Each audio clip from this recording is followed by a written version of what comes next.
First up, the spice bazaar in your kitchen. In Arabic cooking, if there's no spice, it's not so nice. We're about to embark on a journey that will tantalize your senses and leave your taste buds tingling. Imagine, if you will, a vibrant marketplace, the air thick with the intoxicating aroma of 1,000 different spices. Now bring that image into your kitchen. That, dear friends, is the essence of Arabic cuisine. It's not just about the food, but the sensory experience that comes with it. Let's start with cumin, a spice that is as essential to Arabic cuisine as salt is to the sea. It's earthy, it's aromatic, and it's got a flavor that's impossible to resist.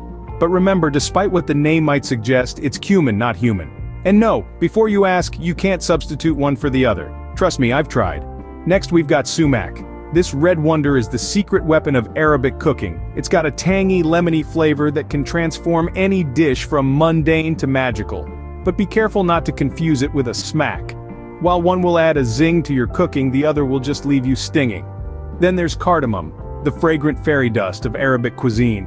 It's sweet, it's savory, and it's got a flavor that's as complex as a riddle wrapped in a mystery, inside an enigma. And let's not forget about saffron, the golden thread of the spice world. It's delicate, it's fragrant, and it's got a subtle sweetness that can elevate any dish to the realm of the extraordinary. So there you have it, folks, the spice bazaar in your kitchen, the secret behind the magic of Arabic cuisine. Remember, in this culinary adventure, cumin is not human, and sumac is definitely not a smack. And that wraps up our tour of the spice bazaar. Stay tuned for more delicious adventures in the world of Arabic cuisine. Now on to hummus. It's chickpeas, tahini, lemon, and garlic. Sounds simple, right? However, the magic happens when these humble ingredients come together to create a creamy, dreamy delight that's a staple in every Middle Eastern household. Now, some people might tell you that the secret to great hummus is in the quality of your tahini or the freshness of your chickpeas. But I'm here to tell you that there's another ingredient that's often overlooked. It's not listed in any recipe book, but it's essential to the process. And that ingredient, my friends, is laughter. Yes, you heard me right, laughter. You see, when you're cooking, it's not just about the physical ingredients you put into the dish, it's about the energy you put into it as well. And what better energy is there than the joy of a good laugh? So let's get to it. First, you're going to want to take your chickpeas and give them a good rinse. Then into the blender they go. Next, add in your tahini, followed by a squeeze of fresh lemon juice. Don't forget your garlic. A clove or two should do the trick. Now here comes the fun part. As you start to blend these ingredients together, I want you to think of the funniest joke you know. Got it? Good. Now let that laughter out. Oops, too much. But you know what they say, you can never have too much of a good thing. Once you've got that all blended up to a creamy consistency, give it a taste. Does it make you smile? If not, maybe it needs a bit more laughter, or maybe just a pinch of salt. Remember, cooking isn't just a science, it's an art. And like any art, it's meant to evoke emotion. So if your hummus isn't making you smile, well, you might just be doing it wrong. So go ahead, give it another try. And this time, don't forget to laugh. After all, if your hummus isn't this happy, you're doing it wrong. Falafel. The food's so nice, they named it once. But shaping it? It's like making mini planets. Ah, falafel. The quintessential Middle Eastern street food. Crunchy on the outside, tender and flavorful on the inside, these chickpea fritters are a culinary delight. But when it comes to crafting these perfect orbs of deliciousness, it's a whole different ballgame. Now let's dive right in. Picture this. Chickpeas, herbs, and spices all ground together, ready to be transformed into the beloved falafel. But wait, there's a twist in the tale. Shaping these little morsels is like trying to hold on to a slippery eel. Just when you think you've nailed it, they crumble, they fall apart, they scatter in every direction. It's a test of patience, a test of skill, a test of sheer culinary will. One minute, you're a confident chef, ready to conquer the world, and the next, you're knee-deep in a Middle Eastern mess. But that's the charm of it, isn't it? The unpredictability, the joy of creating something delicious out of chaos. Imagine being a sculptor, but instead of chiseling away at marble or wood, you're molding falafel mix. You're not just making food, you're creating edible art. And sometimes, just like in a real artist's studio, things don't go as planned. Sometimes your masterpiece crumbles before your eyes and all you can do is scoop up the remnants and start again. And let's not forget the occasional runaway falafel ball. Oh, you know the one. The rebel that refuses to stay put and decides to take a leap of faith off the kitchen counter.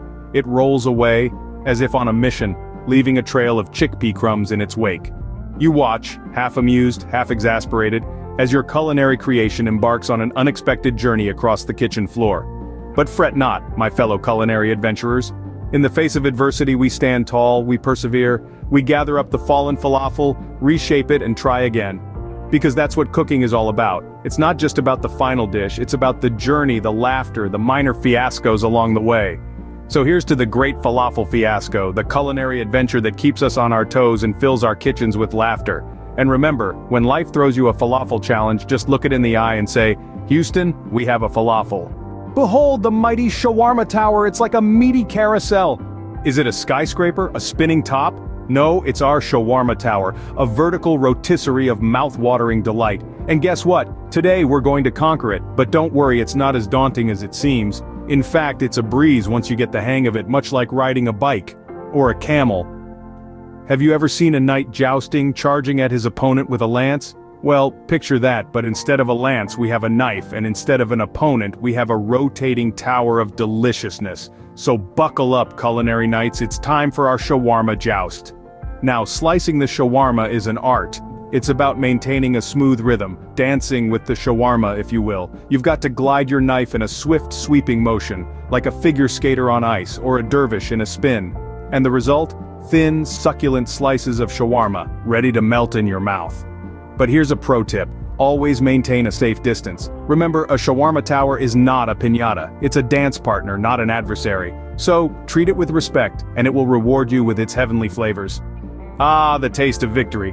The smoky, savory, succulent taste of shawarma. It's a taste of celebration, a taste of accomplishment.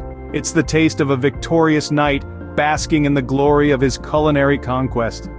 But here's the thing, folks. As much as we love our shawarma shenanigans, it's important to remember that safety comes first. So, while jousting with your shawarma tower might seem like a fun idea, it's always best to leave the shenanigans to the professionals.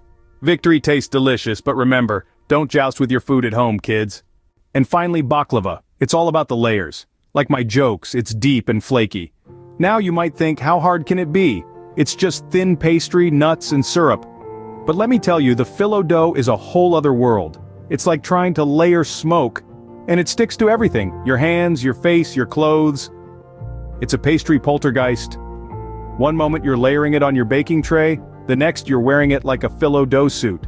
But fear not, my fellow baklava beginners, this is all part of the fun. Embrace the mess, enjoy the process, and remember, it's not just about the destination, it's about the journey. Or in this case, the sticky, flaky, nutty journey. If you end up wearing your baklava, you're either doing it very wrong or very, very right.